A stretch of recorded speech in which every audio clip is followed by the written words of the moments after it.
Hi everyone, and welcome to module number 1. So in module number 1, if you haven't already completed the orientation, please go back and complete the orientation, including the orientation highlight questions. And there is a link to the highlight questions in this module, but there you may also access those in the orientation section.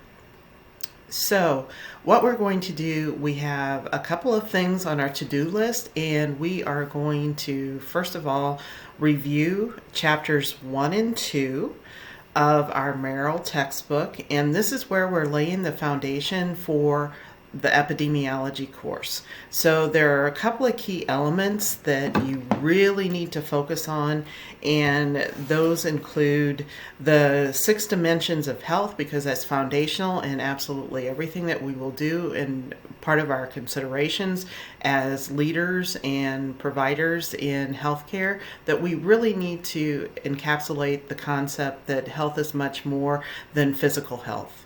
And that's a primary focus as we're looking to change healthcare. And we as nurses, of course, are being challenged to be the change in healthcare. So we have to have those tools to effectively make those changes. And that includes a broader consideration of the experience of health that is not just physical health.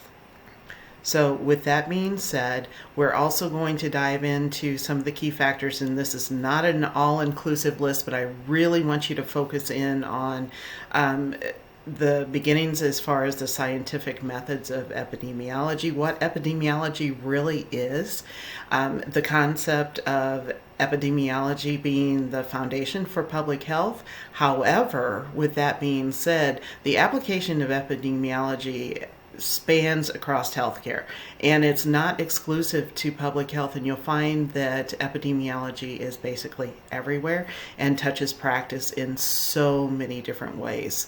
With that, also focus on the levels of prevention. You'll want to focus and know specifically what primary, secondary, and tertiary prevention includes, and also how that translates to your population. So I want you to think in the context of your practice. If anything, this course is real and relevant, so we want that application process in what you're actually doing in your practice right now, whether it be leadership or direct care. It doesn't matter. There's a strong application. And I do want us to think about, especially those who are in leadership roles, that population is actually our staff and nurses and healthcare providers. So that's a context I want you to really think about for those of you who are leaders and looking at moving forward in your practice. So also, I want you to look at the epidemiology triangle, as well as, and these are in our discussion board as well, the component of the expanded triangle as well, and look at the differences and consider how that applies to everyday practice also. It's very real and relevant to us as far as the chain of infection. So take a look at that. And again, this is not only the here and now with the crisis, but also we know that an underpinning of much of the risk involved in hospitalizations are those hospital acquired infections or organization acquired infections. So again, the transmission of infection is something to really strongly consider, and is a foundation, again, for everything that we do. So we also are going to dive into some of those key terms as we move forward, as far as efficacy, effectiveness. We're also going to look at the different types of studies that are out there and the different factors that we can consider. So this is the baseline for your course. So really dive into that chapter number 1, and sometimes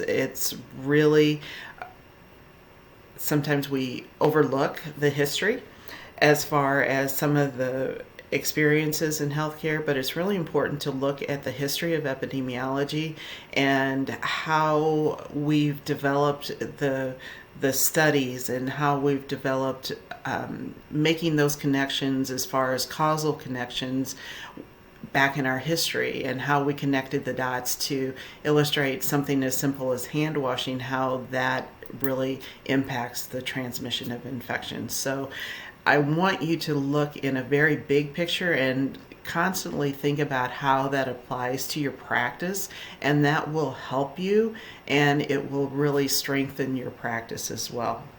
So if you have any questions or concerns about the content in this module, I've included some helpful resources. Again, we're going to be building your toolboxes for your practice as we progress through this course. So we're starting that already.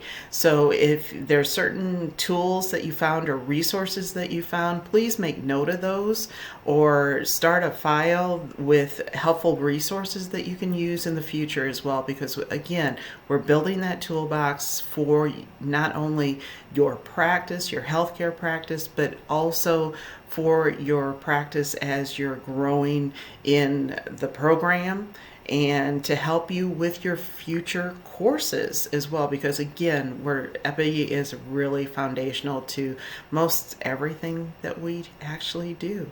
So I'm looking forward to sharing this course with you, and if you need anything from me, please feel free to reach out. Take care now.